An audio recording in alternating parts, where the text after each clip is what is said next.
L'actualité internationale en 5 minutes chrono, flash info sur Al24 News.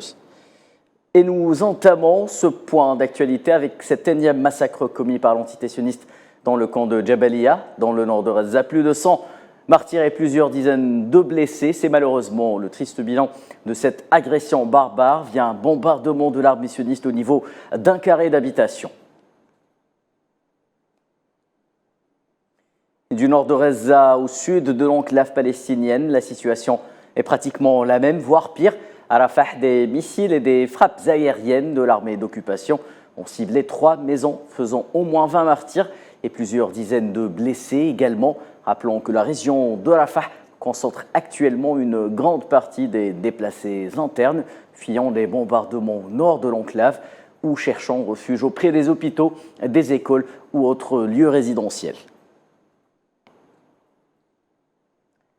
Et retenez bien ce chiffre, pas moins de 97 journalistes ont été tués à Gaza depuis le début de la campagne génocidaire sioniste, un chiffre confirmé par le Bureau d'information gouvernementale à Gaza.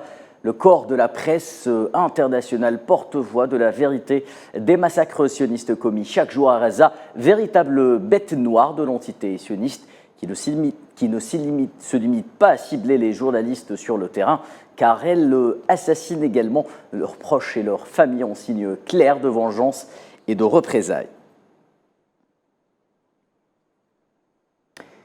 Et l'hôpital El-Shifa, situé dans le nord de Gaza, l'une des structures médicales qui, depuis le 7 octobre dernier, concentre une bonne partie des attaques de l'armée sioniste, a été une nouvelle fois confrontée à des bombardements ce mardi, après avoir été ciblé avant-hier dans un premier temps dans ce qui a été qualifié par l'Organisation mondiale de la santé comme étant un bain de sang.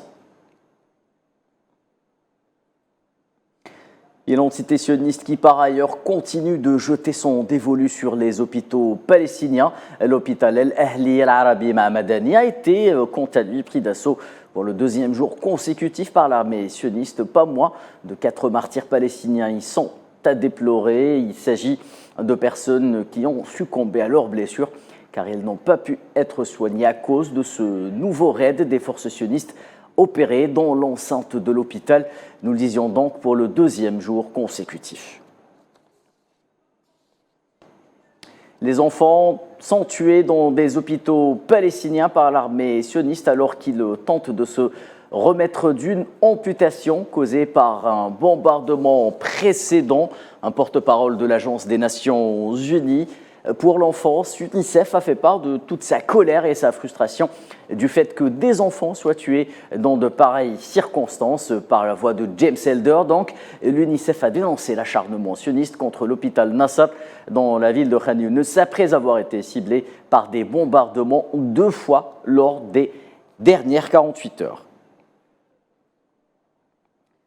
Le Conseil de sécurité des Nations Unies sera une nouvelle fois face à ses responsabilités en ce qui concerne le génocide sioniste à Gaza. Il devra se prononcer dès ce soir dans le cadre d'un nouveau vote sur un éventuel cessez-le-feu dans l'enclave palestinienne. Rappelons que l'Assemblée générale des Nations Unies a adopté la semaine dernière une décision allant dans le même sens. Et les efforts de la Tunisie en vue de soutenir la cause palestinienne et la population de Gaza ne faiblissent pas.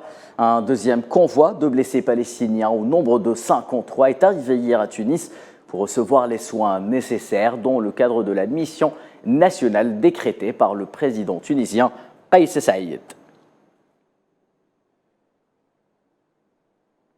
C'est la fin de ce Flash Info. Rendez-vous dès 19h pour une page complète de l'information sur Al24 News.